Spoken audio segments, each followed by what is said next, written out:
Hello again, DB here. This is December the 29th, 2011. It's Thursday afternoon. Just wanted to make a quick little video today. I'll talk about the caucuses versus the primary for the upcoming election season. It's just about ready to kick off here.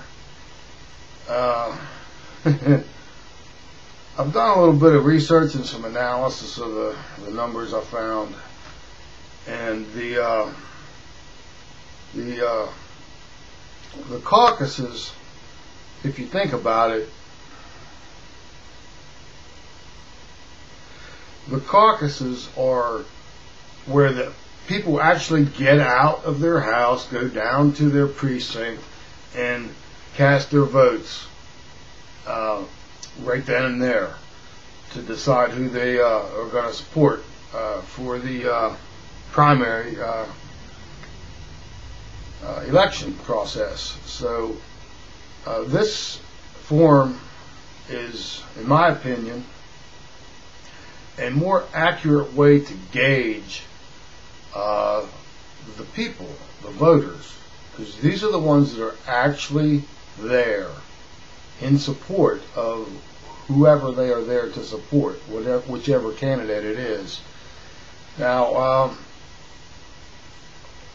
what I've discovered is, and I'll try to tie this in with the primary and the idea that the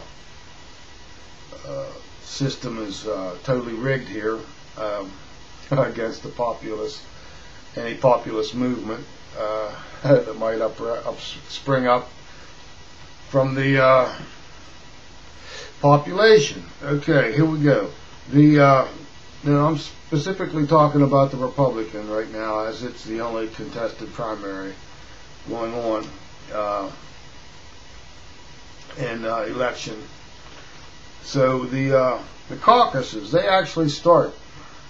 Iowa's first, January the 3rd, next Tuesday. So everyone's going to find out on January 3rd the general mood of the voters in this country. And you think about it, what a perfect spot to start to put your finger in the air, so to speak, to gauge the mood of the electorate of the nation. Dead center of the country, north,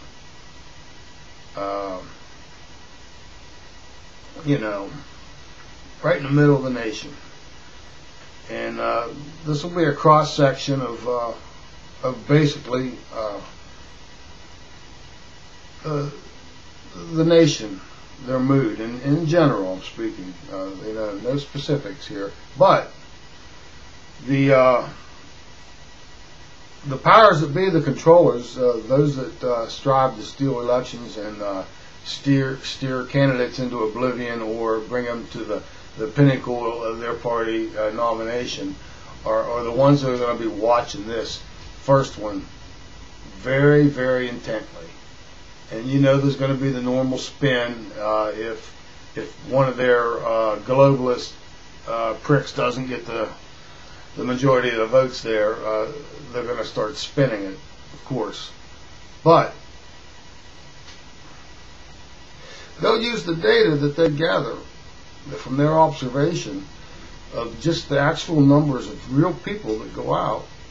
They'll know how they'll have to set up the primary elections with the electronic voting system, where they have the built-in algorithms where they can have every whatever they choose, fourth or fifth vote, go to whatever candidate that happens to be in that slot. This is how the elections are rigged. This is how they're stolen. And back to my point, see, the caucus delegates, there's a total between January 3rd and up to March 18th, 486 caucus delegates are available. In contrast, the primary states in the same time frame have 587 delegates up for grabs.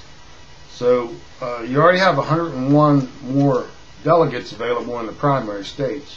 So therefore, if the caucus states show a populist movement toward a specific candidate, and we all know who I'm talking about here, it's Ron Paul,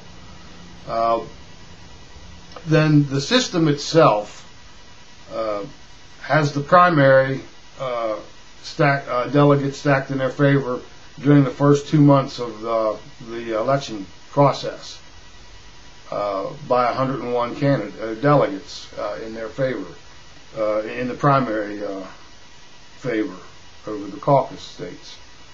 So the media will be able to know, the establishment and the mainstream sellout media propaganda machine of the system, be clear there, and they will already be pushing, steering all the voters through the primary states to their candidate, because they're going to see in this first caucus in Iowa how big of a magnitude of folks are going to actually turn out for or against their candidate. And their candidate is anyone but Ron Paul. Okay? Anyone but Ron Paul. That's the establishment's choice. The globalists want anyone but Ron Paul. Now, when you get to March 18th, the caucus states are finished. They're over. 486 total delegates up for grabs in those 2 months. The first 2 months, which is key, because after that, you have primary states with the electronic voting machines, with, like I said, they can be programmed due to the built-in algorithms of it to cast a vote for a specific candidate. Anyway, to continue, the primary delegates available after March 18th is 1,215. So you have a total primary delegates of 1,802 versus caucus delegates 486. And there again, the 486 caucus delegates are only available to be had during the first 2 months of the election process, election season. So it is so heavily weighted for the primaries to be corrupted, to steal the election, and the media will have plenty of time to steer the sheeple into the voting booths, and hopefully they think to vote their way for their globalist candidate, their guy. But the total nomination can be gained once you have accumulated 1,245 delegates. So midway through the primary season, there may not be, but there may be, their candidate may have attained that number. We'll see. Anyway, these were just my thoughts on it. You folks wonder how the elections are stolen. Well, they're rigged from the beginning, from the pure system that's set up, heavily weighted in caucuses at the beginning of the election process, the first 2 months, which, like I said, that's the establishment with their fingers in the air, gauging the mood of the people that are actually going to show up and vote. Because you have to be there to cast your vote at a caucus, and you're counted individually. But primary states, you go in, you get your your touchscreen voting card, and there you go. Rigged elections, stolen elections. I'll put some links in the description box. You can check it out. Some of them are the lists of presidential or Republican Party primary dates for this year or for this coming year. One's just a spreadsheet with the same information. the other one shows the total. The link will have the total number that you need to get nominated. And the other one is a newsmax.com. It has a historical background on the Iowa caucus, contested caucuses. Just look them up if you're interested. Anyway, that's all I had to put out there. Does that make me a conspiracy theorist? You be the judge. Thanks for your time. Have a great day.